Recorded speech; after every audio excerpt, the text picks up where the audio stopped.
থেকে জীবনের শেষ পর্যন্ত হলো একটা যাত্রা। আর এই যে যাত্রা, সেই যাত্রা পথের মাঝেও আমরা অনেক নতুন যাত্রা নির্ধারিত করি, অন্য অনেক লক্ষ্য লাভ করি। এবার প্রশ্ন হলো যে লক্ষ্য বেশি গুরুত্বপূর্ণ নাকি যাত্রা? কেউ বলবে লক্ষ্য বেশি গুরুত্বপূর্ণ, কারণ তার জন্যই আমরা এই যাত্রা স্থির করি। কেউ বলবে যাত্রা বেশি গুরুত্বপূর্ণ, কারণ এই যাত্রা পথে চলতে চলতে আমরা অনেকগুলো শিক্ষা লাভ করি, কর্ম করার জন্য অনেক দিশা খুঁজে পাই। এবার লক্ষ্য এবং যাত্রা এই দুই গুরুত্বপূর্ণ, কিন্তু আরও একটা তথ্য আছে অত্যন্ত গুরুত্বপূর্ণ, যেটা বুঝে নেওয়া খুব প্রয়োজনীয়। আর সেটা হলো আপনার জীবন সাথী। সেই সাথী যে জীবনের সব পদক্ষেপে আপনার সাথে চলবে, আপনার সাথে থাকবে। সেই ব্যক্তির মধ্যে যদি করুণা থাকে, ভালোবাসা থাকে, তাহলে সে আপনাকে সাহায্য করবে, আপনার জন্য আপনার লক্ষ্য নির্ধারণ করবে, আপনাকে জীবনে একটা উচ্চ স্তরে নিয়ে যাবে। কিন্তু যদি সেই ব্যক্তি এর বিপরীত হন, তাহলে কোথাও না কোথাও তাকে পেতে পেতে, তার সাথে থাকতে থাকতে আপনি নিজের লক্ষ্য ত্যাগ করে দেবেন।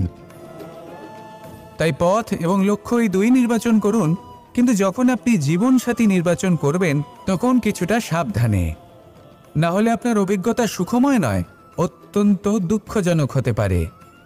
আসুন আমার সাথে ভালোবেসে বলুন, রাধা রাধা। জীবনে কখনো আমরা বিজয়ী হই, কখনো আমরা পরাজিত হই, কখনো সুখ আসে, আবার কখনো দুঃখও আসে। আর যখন দুঃখ আসে তখন আমরা আমাদের এই দুঃখ কারোর সাথে ভাগ করতে চাই। আমরা কারোর সাথে নিজের দুঃখ ভাগ করে নিই, আর সেই ব্যক্তি আমাদের দুঃখ নিয়ে উপহাস করে। তখন আমরা আরো দুঃখী হয়ে যাই।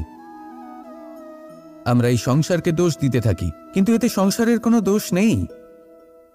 ভুল আপনার যে আপনি কোনো কুপাত্রকে নির্বাচন করেছেন দুঃখ ভাগ করার জন্য। মনে রাখবেন, যদি আপনার শরীরে ক্ষতস্থান তৈরি হয় এবং সেই ক্ষত নিয়ে আপনি প্রত্যেক জায়গায় ঘুরে বেড়ান, প্রত্যেক বাড়িতে আপনি ওষুধ হয়তো নাও পেতে পারেন, কিন্তু সেখানে নুন আপনি অবশ্যই পাবেন। সেই জন্য যখনই দুঃখ পাবেন, শুধু সেই ব্যক্তিদের কথা মনে করুন যারা আপনার দুঃখ, আপনার যন্ত্রণাকে বুঝতে পারবে, যারা আপনার সহায় হওয়ার জন্য প্রস্তুত, আপনাকে সাহায্য করার জন্য প্রস্তুত, আপনার অন্তরকে প্রেরিত করতে প্রস্তুত। তাদের কাছে নয় যারা আপনার দুঃখ নিয়ে উপহাস করে। আসুন আর আমার সাথে ভালোবেসে বলুন, রাধা রাধা। প্রত্যেক মানুষ সাফল্যের শিখরে পৌঁছতে চান, প্রত্যেকেই তার জন্য চেষ্টা করেন, প্রত্যেকেই এটা চান যে নিজের নিজের ক্ষেত্রে আমি সর্বোচ্চ শিখরে পৌঁছব।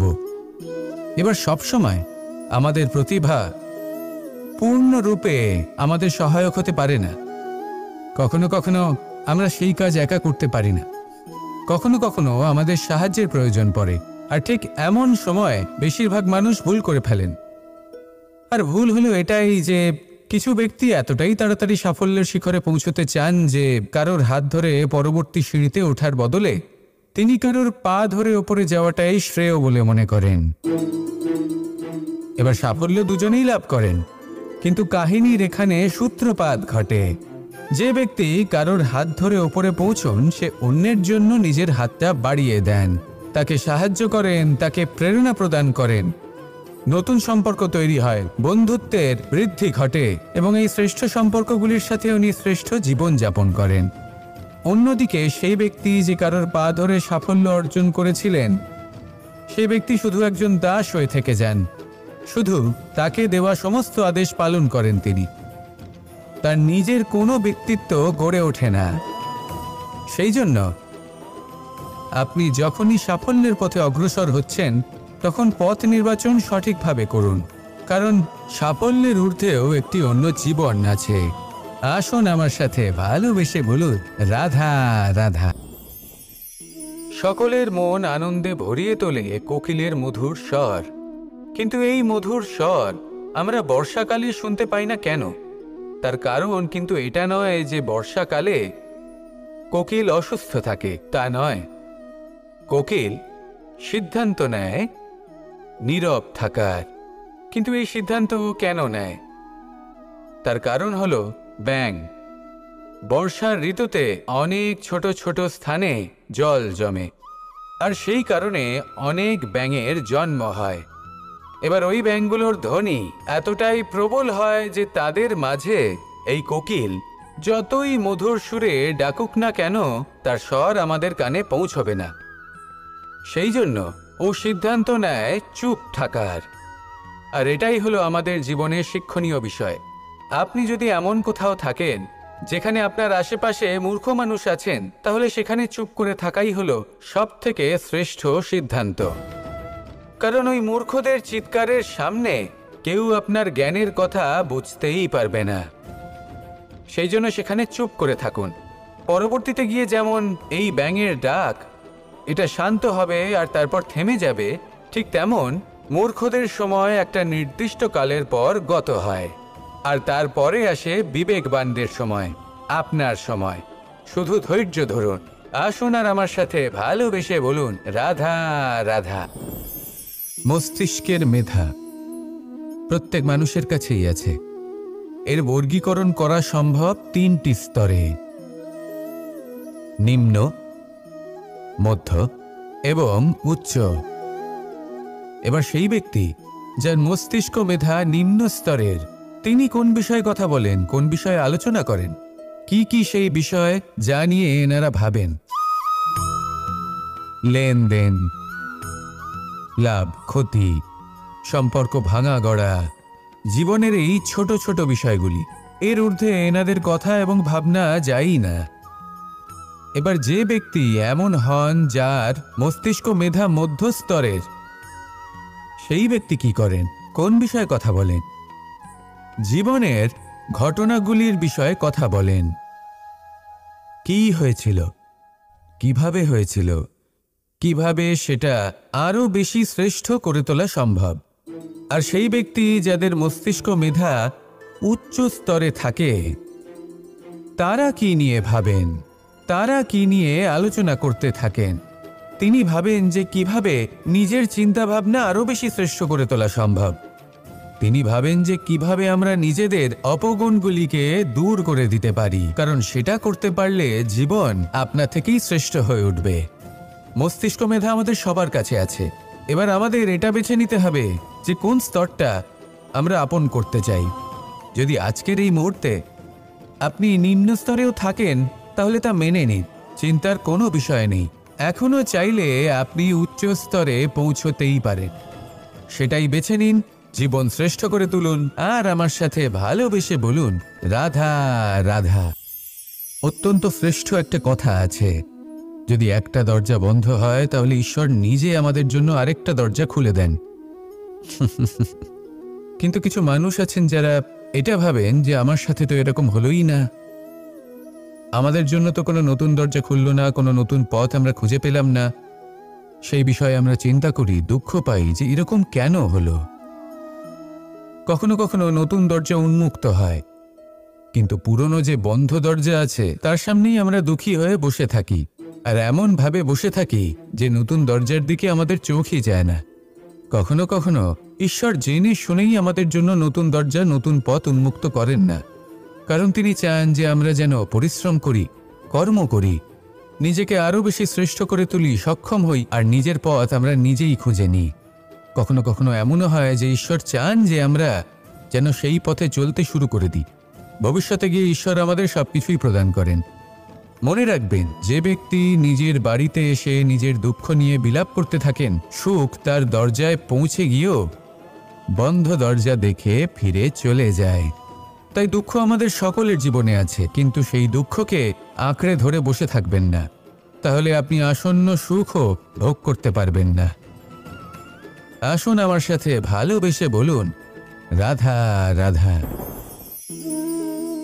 এই সংসারের প্রত্যেক মানুষ কোনো না কোনো স্থানে অবশ্যই যান, অনেক অনেক স্থানে তাদের যেতে হয়। এবার এমন কিছু মানুষ আছেন যারা সেই স্থানে হয়তো কখনোই যাননি। উদাহরণ হিসেবে বলবো, কিছু মানুষ আছেন যারা মন্দিরে যান, চিকিৎসালয়ে যান, কিছু মানুষ কারোর বিবাহ উৎসবে যান, আবার কিছু মানুষ আছেন যারা নাস্তিক হন এবং কখনোই মন্দিরে যান না।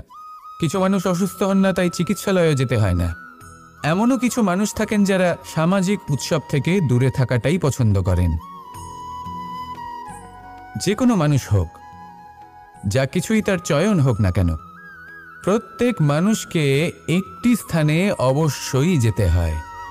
এমন একটি স্থান আছে, সেই স্থানের নাম হলো মৃত্যুদ্বার। এবার এটা আবশ্যক নয় যে ঠিক মৃত্যুর পরেই আপনি মৃত্যুদ্বারে পৌঁছে যাবেন।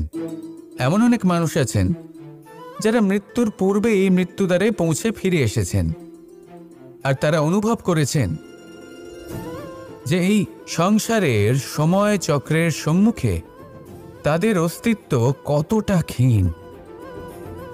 ওনারা এই কথা বুঝে গেছেন।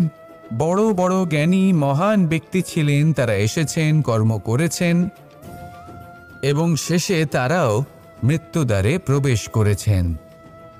অবশেষে তারাও পঞ্চমহাভূতের সাথে মিলিত হয়েছেন। তাহলে আপনার কিসের এত অহংকার? এই জীবনে কেউ অমর নন। জীবনে কতদিন আমরা বাঁচবো এটাও আমরা জানি না। তাই এই জীবন যাপন করুন। এই জীবনের প্রত্যেক মুহূর্ত এমনভাবে যাপন করুন, এই কথা মাথায় রেখে যে কোনো মুহূর্তে আমাদের মৃত্যুদ্বারে প্রবেশ করতে হতে পারে, তাই না? আসুন আর আমার সাথে ভালোবেসে বলুন, রাধা রাধা। কথা মানুষের পাওয়া সবচেয়ে অদ্ভুত উপহার। এই কথাই মানুষকে এই সংসারের সমস্ত প্রাণীর থেকে ভিন্ন করে তোলে,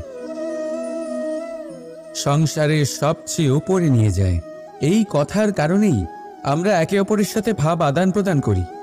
আমি আমার মনের ভাবনা অন্য কাউকে ব্যক্ত করতে পারি, অন্য কেউ তাদের ভাবনা আমাকে ব্যক্ত করতে পারে। এই কথাই আমাদের সবচেয়ে বড় ঢাল। এবারে দেখুন, আপনি নিশ্চয়ই লক্ষ্য করেছেন কারোর কথা মধুর হলে লোকে তাকে ভালোবাসে, তাকে নিজের বন্ধু বানায়। সেইভাবেই যদি কারোর কথা কঠোর হয় তাহলে লোকে তাকে ঘৃণা করে, তাকে নিজের শত্রু মনে করে। এই কথাই ভাষা হয়ে আমাদের ইতিহাস রচনা করে। তবে আমরা কি সত্যি বাণীর বিষয়ে অতটাই ভাবি যতটা আমাদের ভাবা উচিত? ভেবে দেখুন, মানুষের কথা বলতে শিখতে কত সময় লাগে। কোনো বালক 1.5 বছর বয়সে কথা বলতে শেখে, কেউ 2 বছরে, কেউ 3। এবার দেখুন, মানুষ 1.5 বছর বয়সে কথা বলতে শিখে গেলেও তার কি বলা উচিত এটা সারা জীবনেও শিখতে পারে না। এর উপরে মনোনিবেশ করুন, এটা বোঝবার চেষ্টা করুন কি বলা উচিত। নিজের কথা শুদ্ধ করুন, নিজের কথা মধুর করুন, আর সেই মধুরতার সাথে আমার সঙ্গে বলুন, রাধা রাধা। সময়, কথায় বলে সময়ের পূর্বে কিছুই হয় না। প্রতিটা ঘটনার একটা সময় থাকে। সময়ের আগে না সূর্যোদয় হয় আর না সূর্যাস্ত হয়। সময়ের পূর্বে গাছে না ফুল ফোটে না ফল ধরে। কিন্তু একটা কথা ভেবে দেখুন, যদি বর্ষা আসার আগে কৃষক ভূমিকে না প্রস্তুত করে, বীজ রোপণ না করে, তাহলে কি ফসল ফলবে? যদি কোনো যোদ্ধা যুদ্ধের পূর্বে নিজের অস্ত্রে ধার না দেয়, তাহলে সে যুদ্ধ কি করে লড়বে? এর মানে এটাই হলো যে সময় আপনার যখন আসার তখন অবশ্যই আসবে, কিন্তু ততক্ষণ এটাও গুরুত্বপূর্ণ যে আপনি নিজেকে তার জন্য তৈরি রাখুন। কারণ এই সুযোগ, এই কথাটা শুনতে যত ছোট, এটা আসেও ততটা কম সময়ের জন্য, তারপর চলেও যায়। এবার যদি সুযোগ আপনার হাতে আসে আর আপনি তার জন্য তৈরি না থাকেন, তাহলে আপনি সাফল্য কি করে পাবেন? তাই আপনি সঠিক সময়ের জন্য অপেক্ষা করুন, সেই সুযোগের জন্য অপেক্ষা করুন, কিন্তু ততক্ষণ নিজের চেষ্টার দ্বারা নিজেকে আরো সক্ষম করে তুলুন। কারণ সাফল্য আপনার জন্য অপেক্ষা করছে, শুধু আপনি তার জন্য তৈরি থাকুন। রাধা রাধা। আমাদের মধ্যে বহু মানুষ মাঝে মাঝে নিজেকে অকর্মণ্য মনে করি, ভেবে নিই যে এত চেষ্টা করার পরেও কিছুই পেলাম না, আর হয়তো পরেও কিছুই পাব না। আর সেই জন্য নিজের জীবনের সমস্ত বোঝা অন্য কারোর কাঁধে চাপিয়ে দিই। নিজের ওপরে বিশ্বাস হারিয়ে ফেলি। কেন বুঝতে পারেন না এই কথাটা? যে যতক্ষণ না পায়ে কোনো কাঁটা ফুটবে, ব্যক্তি কি করে বুঝতে পারবে যে এরপর থেকে নিচে তাকিয়ে চলতে হবে? সূর্যকে নিজে জ্বলতে হয় যাতে বাকিদের প্রকাশ দিতে পারে সে। রাতের অন্ধকারের সাথে লড়াই করার জন্য চন্দ্রিমাকে আকাশে একা উজ্জ্বল হতে হয়। নদী নিজের যাত্রা কি করে করে, নিজের পথ কি করে নির্মাণ করে? সে পাথরের সাথে লড়াই করে তা বানায়। যদি স্বয়ং আপনি নিজের সাহায্য করতে অক্ষম হন, তাহলে নিশ্চিতভাবে আপনার এই জীবন ব্যর্থ হয়ে যাবে। তাই মনে রাখবেন, এই সংসারে নিজের জীবনের ভার নিজের কাঁধেই বহন করতে হয়। অন্যের কাঁধের ওপর শুধুমাত্র পরলোক যাত্রা হয়। সেই জন্য এই সংসারে জীবিত সেই যে আত্মনির্ভর।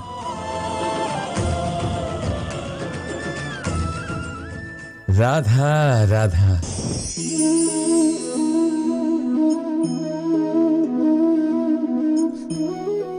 এই জল দেখতে পাচ্ছেন আপনি?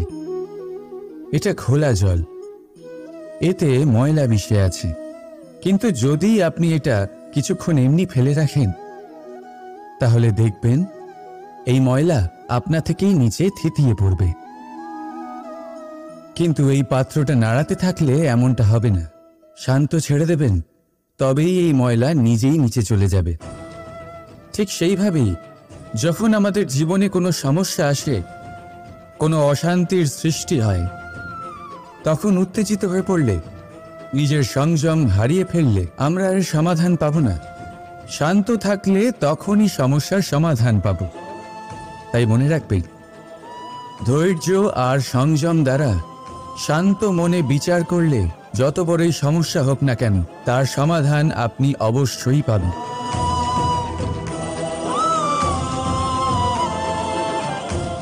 কারণ অশান্তির সমাধান শুধুমাত্র শান্তি।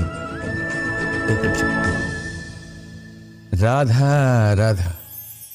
আমরা যখনই কোনো গাছের চারা রোপণ করি, তখন সবার আগে পরীক্ষা করে দেখি যে যেখানে আমরা চারা রোপণ করতে চলেছি সেখানকার মাটি আদৌ উর্বর কি না, সেই মাটি সেই চারাকে বাড়তে সাহায্য করবে কিনা। যখন একটা চারা রোপণের আগে আমরা এত কিছু ভাবতে পারি, তাহলে কাউকে বিশ্বাস করার আগে আমরা কেন ভাবি না? জীবনে কখনো এই বিশ্বাসরূপী চারা কোথাও রোপণ করার আগে বোঝার চেষ্টা করুন যে যার ওপর আপনি বিশ্বাস করতে চলেছেন সে কি আদৌ আপনার বিশ্বাসের যোগ্য কি না। ভেবে দেখুন সেই ব্যক্তি ভবিষ্যতে গিয়ে আপনার বিশ্বাস ভাঙতে পারে কি না।